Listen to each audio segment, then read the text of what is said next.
and welcome back to Young and Excellent. We are a platform for young artists, young entrepreneurs, young anything who is young and excellent and willing to share their story with us. We are fantastic at what we do. Shout out to Samantha. But we are so thankful we've had so much support and so much love for this channel, this podcast.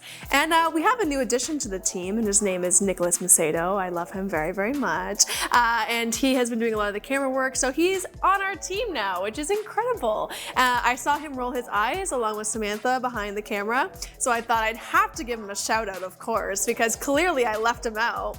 My bad. I'm a terrible fiance.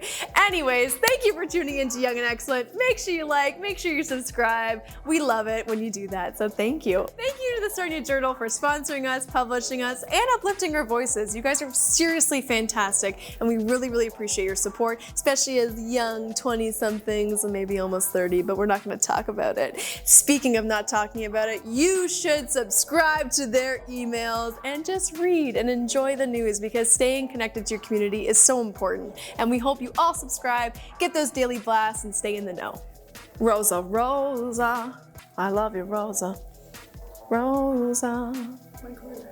Oh yeah, you should. Roza, Roza, Roza. All right, on today's episode, we are chatting with the one and the only Roza, who is a famous worldwide Sarnia chef, and I love her so much. She has so much energy, so much joy, and so much passion, and it really radiates in this interview, and we hope you enjoy it as we dive into conversations about motherhood, what it's like to cook for a household, what it's like to be an entrepreneur, and what it's like to be Roza. We love Roza, Roza, Roza. So enjoy.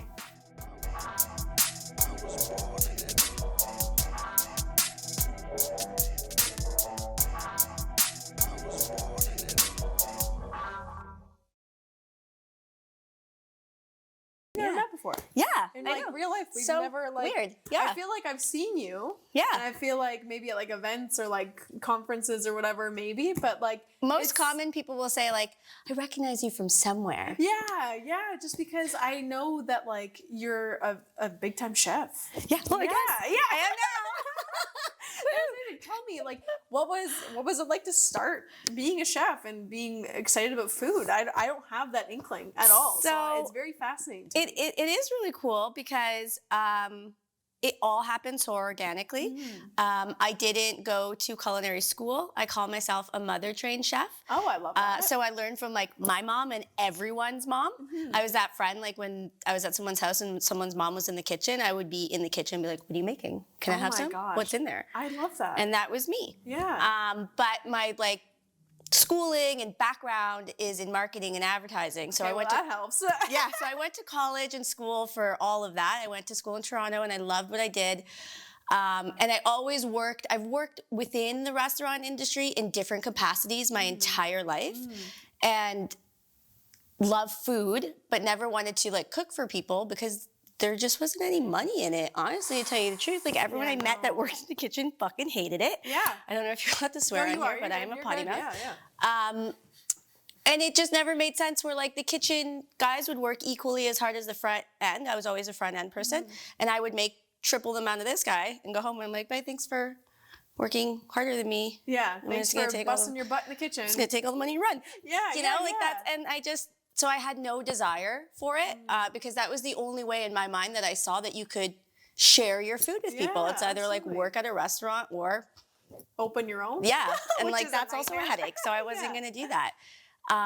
But really the way that it kind of came about was I was the GM of 2 restaurants here in Sarnia for a couple of years. Yeah. And I loved what I did, and I, had like, we'd call like a following of people that like loved to see me, and I had a wonderful vibe, and then the pandemic happened. Oh, the pandemic. Oh my gosh. And I mean, in some sorts it was a blessing for me because I was on mat leave.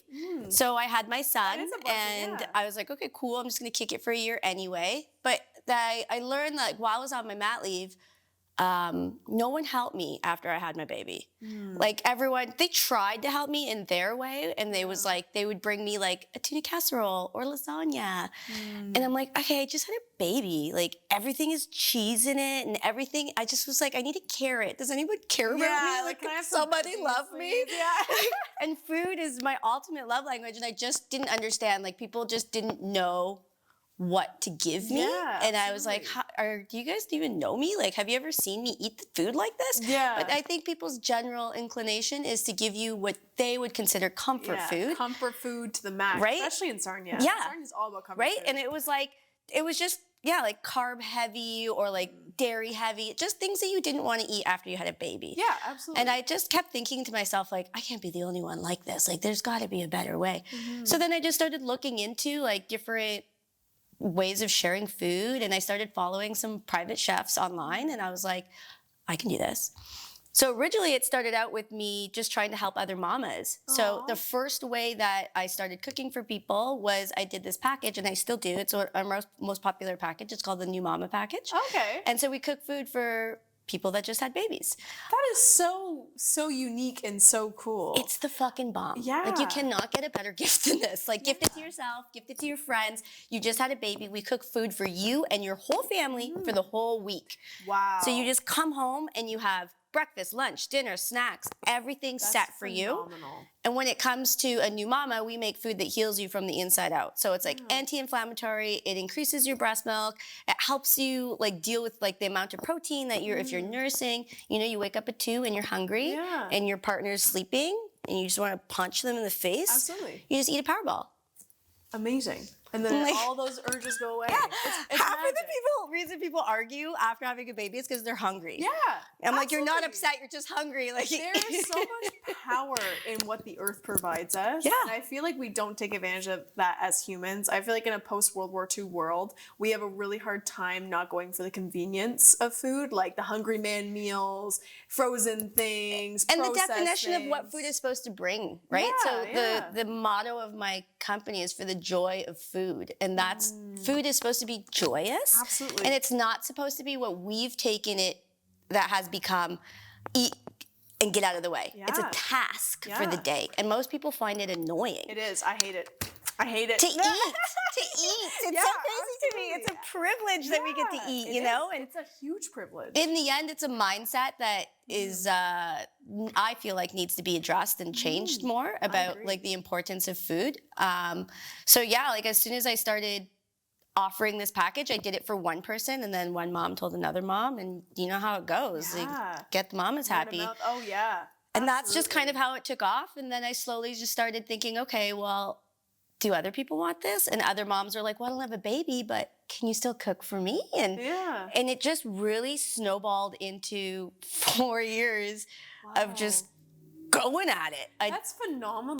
Just like, I think that's incredible. And I think that's also like a testament to our community in Southern Atlantic, because we're still so old school. Yes. That word of mouth is literally the best marketing tactic. And It that's really wild is. to me. Yeah. Because I feel like in Toronto, because I was in Toronto for schooling too, I felt like that wasn't the way at all. You had to get people to buy into your product, to buy into the system, to buy into kind of the lifestyle of it, as opposed to word of mouth still helps. yeah, obviously. I mean, I guess like I grew up in Toronto, so I think there's little niche like communities that you can become a part of. So you still do get that sometimes, but it's definitely harder to gain in Toronto than it would be in Sarnia, I think. I was also one of the only female chefs in Sarnia that is doing this. Like, there are lots of personal chefs in Sarnia, but they're all men. Yeah. And I feel like they're targeting men. And men aren't the ones typically doing or responsible for the food. Yeah. So it's a huge strain that I feel women carry, but don't really realize how stressful it is for them. Yeah. You know, like I would wake up in the morning and say to my husband, like, while we're eating breakfast, what do you want to have for dinner? And he'd be like, why are we talking about dinner now? Yeah. I'm like, because at dinner, we should know what we're going to have for dinner. Yeah, yeah. 100%. You know, like, you need a plan. It's like a full-time job. It really is. It really is. It is. Oh my and gosh. most of the women I found are not just like exhausted about the day and didn't love it anymore. Yeah. And so what my service does is, outside of like cooking for you, the point is to bring the joy back into cooking for you. So a lot of our clients will use our service so we provide them with dinner or snacks or whatever for like 3 to 4 days of the week. And the other 3 days, they're actually excited to cook. Yeah, because they get a break. Yeah, they've had the break. They've been eating healthy. They haven't been feeling like shit because they're eating junk food or pizza or takeout. Yeah. So their family is happy. They are happy. And then our flavors and foods inspire them. Yeah. They're like, oh, Rosa made me this, Buddha bowl. I think I can make it. Yeah, well, because you're learning about nutrition and what goes into things. And then just different flavor profiles. Like I remember when I moved here, one of the first things I thought was like, oh, everyone just eats one kind of food in Sarnia. It's just bar food. Yeah, like just bar food. Everyone Bread, just pasta, wings, what you want? Burger. nachos, I was like, okay, what are we burgers. doing outside of like nachos and burgers? And I grew up again in Toronto where every type of food was at my fingertips. Yeah. And I grew up with a very multicultural group of friends. So I had like Korean friends, Japanese friends, I had Filipino friends, I had a Jamaican friend. And I ate all of these foods growing up and loved them. Yeah. So now I make them for my clients. And Which is phenomenal. the best. So for you, like in food and nutrition, how important is that to motherhood? Because you're speaking about a market that I feel like is not untapped. I think that's the wrong word. Yeah. But a market that does not get looked at. Exactly. Because of the male influence. It's overlooked. Yeah. And so how is that connection? Like, what did you find in this process? Like, how important is it? That's a very interesting question. And it's really what's changing the way of my business now going into my 4th year of cooking. Yeah. I realized that beyond becoming just a personal chef for people, it's almost like a mentality coach. I'm coaching people out of this negative trauma that they have with associating with cooking, feeding your family, going grocery shopping, and bringing it back to a place where you're enjoying it and loving it. And it's a gift that you're giving yourself and your family rather than a chore.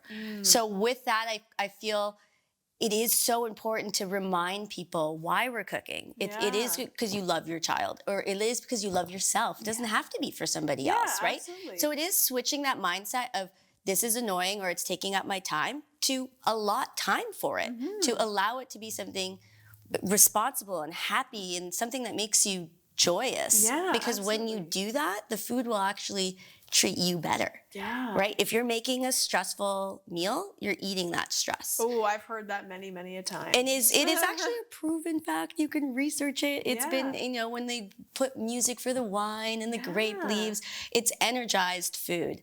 Absolutely. I refuse to eat unhappy food, like actually refuse to eat it. So a story that I love to share is I was at Tim Hortons. I rarely eat out, but I was really hungry and I was like, all right, I'm just gonna grab a bagel. And I ordered the bagel and the girl goes, okay. Oof. And I was like, oh. Big oof. I'm like, I don't want it. And she's like, excuse me? And she didn't mean to. Like she probably had a long day. I don't know what her day was like, but it was just taken out on me. And she was like, I don't want the bagel anymore. And she was like, I'm sorry, why?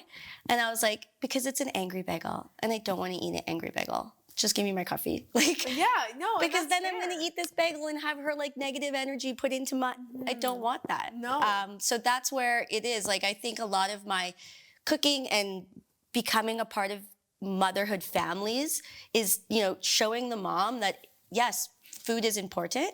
And a lot of the times, the moms are taking the moments of using our service as to treat themselves well. Yeah. Because maybe you don't have to stress over cooking for the week, and now you get to take a nap, go for a walk, do something that you love for yourself. Yeah. And once you start to fill up your own cup a little bit more, you're like, maybe I would love to make dinner for the family tonight. Yeah. So it is like food therapy, really. I love that. And you're passionate about it. I love can see it. that you're passionate about it. Absolutely. I love helping people, more particularly women. I know I cook for a lot of men as well, so I don't want to leave that out. Because there are a lot of, shift workers and, I can only imagine, especially in this part of town. Absolutely. Exactly. Yeah.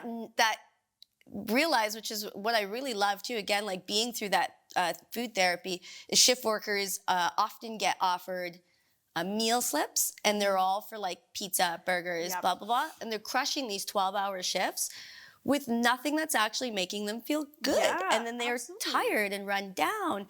And then they do a week of our food, and they're like, wow, I have more energy, I slept better, I've been using the bathroom better, like everything. So realizing that really food is the core to everything. I totally agree. I've watched this documentary a million times, so I don't want to talk about it, because I just watched it again with my fiance. It's called Heal. I don't know if you've heard of it. No, I haven't. Heal, it was like maybe like 2017 or something, and it talks about that direct link to your environment, to food, to exercise, to all these different things, where a lot of autoimmune, kind of issues issues and illnesses actually come from malnutrition. 100%. And I think it's so fascinating to, like, when you were describing the kind of the meal prep you do for young mothers and new mothers and people who are pregnant, about like what that actually looks like and what the balance is.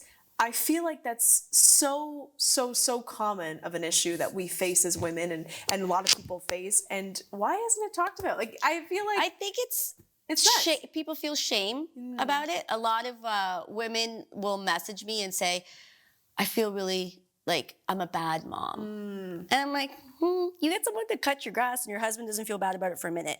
Do you know what I mean? Like, you have a gardener. Sometimes you take your laundry out. It's okay to hire out help. Yeah. It's not everyone's forte is to cook, and that's fine. But we've made it like, you got to be able to do this, or you got to be able to crush that. And a lot of times I think, if you really look at it, the hiccup kind of fell in our parents' age group, where like our moms were the first generations to work and raise kids.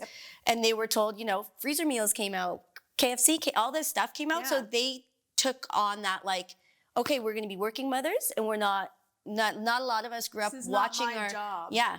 A lot of us didn't get that opportunity to like watch their mothers cook and, have that be a major part of their life. I was born in Iran, and I have like straight immigrant parents, and my mom made an effort every day to cook. Like, she would wake up, start the meal, go to work, finish it for dinner. I didn't eat anything unless she made it. Wow. That's just the way I grew up. That's impressive. It was amazing. Like, everything we did revolved around food. I'd go grocery shopping with my mom, and we'd hit up all the different markets, and it was a joy of my life, Absolutely. And then I'd go into other people's houses. I was like, what is this box of stuff that you got over What's here? This great thing? What is this? It's like, oh, you guys eat pizza 3 nights of the week? 3 nights of the week? Yeah. And again, for like families who have this weird tornado of a lifestyle because they have to afford house bills and car payments and everything. All these things, it makes sense. The world is not sustainable at this point. Yeah. And so we're going to have to sacrifice something. And it sucks that I think food has been sacrificed. 100%. And it is one of the most important things in our lives. People will, if you tabulate the amount of time you spend on your smartphone, say all cumulatively, it's an extra hour to 2 a day. Yeah. And that to people is more important than prepping and readying yourself food-wise for your day. Yeah, and absolutely. It's insane. Other things that we do outside, like really, it's just like teaching about food is I've had a niche where I've had moms hire me or families to hire me to teach their children how to cook before they go to college. Yeah. And this is my absolute favorite because it's been, right now the trend has been like sports dudes. Oh, yeah. Like bros. And I love it. That. Yeah. So it's like, my son's 17, he plays hockey. He's going to college. He doesn't know how to cook. Yeah, and he'll need to if he's going to be a student athlete. Yeah, and exactly. Like student athletes, you have to be able to feed your body. Big time. Yeah, a lot of people just go through it without, I'll pound a Wendy's burger every day. Exactly. I'm getting my protein in. Yeah, that good protein. It's like, it's a type of protein, that's for sure. Not the greatest. But it's really fun too. It's because like I will level up with the 17-year-old. I teach them like 3 or 4 core recipes and then like simple ways of adjusting them. And then I say, hey, like, why don't you on a Friday night have your bros over and cook together? Yeah. This could be the way you guys hang out. It doesn't have to be you guys like, or watching Netflix or something, or have that on while you're cooking. Yeah. Turn this into a thing between you and your friends. Yeah. And they would be like, oh, I never thought about that. Or, like, do you have a girlfriend? Have your girlfriend come over. Yeah. You know how impressed she's going to be if she's like, look at what I can do. Yep, yep. And I teach them to make things that they're going to, so the question is like, what would you eat when you go out? I love burgers. I like butter chicken. I like this. I'm like, okay. Let me teach you how to make them. Yeah. I'll teach you how to make a burger bowl. I'll teach you how to make a very simple butter chicken. There's like 4 things in butter chicken. Yeah. Like, no, I don't. It's not hard. I hear that. Right? Yeah. So, but if you teach them and empower them with this skill, and like, it's so amazing when you have young people, all people, when I teach them how to cook and they see what they can do and they're like, what? Like, you just did that. Yeah. Like, I love that. And I think getting young people involved in that too, because I agree with your point too about our parents' generation having to work and having to raise kids. It's a very new concept, which is wild to me because I'm like, as a woman, I could never see myself being a stay-at-home mom, and that's fine. I think it's like one of the hardest jobs out there. Absolutely. That's why I'm like, no, thank you. Yeah. But at the same time, like the fact that we've shifted as a culture and as a society and as a country towards this mentality of hustle. Yeah. How do you, as somebody who runs this business, I think it's fantastic and I love what you're doing, but you're going up against a huge culture of quick pace, hustle, I need to make money, I don't have time to do this, I don't have time to do that. And that's been our mentality for like almost like 30 years now. Yeah. How do you combat that with food? Because I think it's so cool. Well, two ways. Like one, I will say I fell into that trap as well. So I feel as though I understand it really well because I was that person, right? Like after growing up with family that cooked everything for me, you know, going to university, I'm like, fuck, I'm just gonna eat shitty food all day because I grew up eating all great food. And then after I had my children, I realized, okay, like, you know, the importance of this. And then when I started my business and things got really busy, I realized I wasn't eating.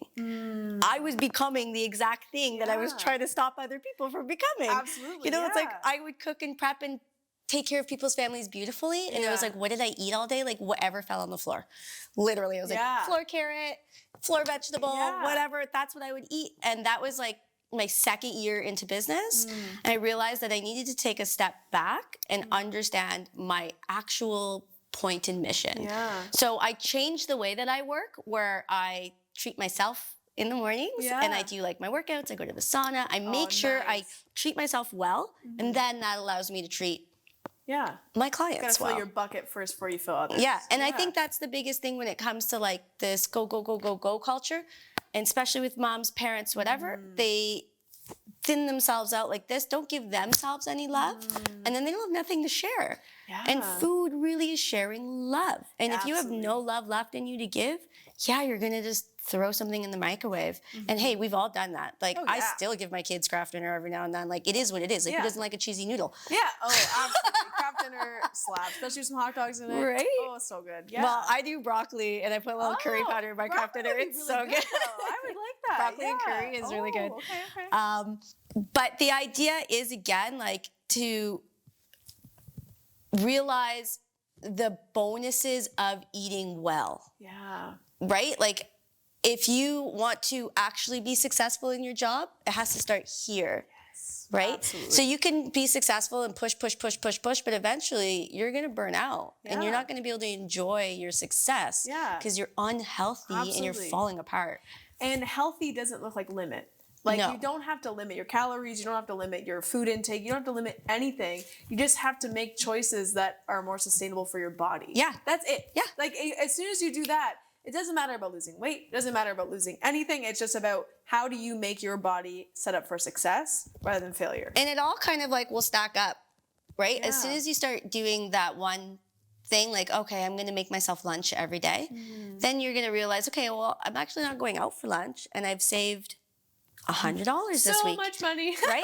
But then that's like positive, all because you just made your lunch. Right? So if you just realize the bonuses to food and how it really can help you and bring you together. So again, one of the things I found really interesting, not growing up again in Sarnia, it's a different weird place here. 100% it should be Narnia. It's a jump back in time. Very weird land here. We're still in the 70s. And you know what? It's fine.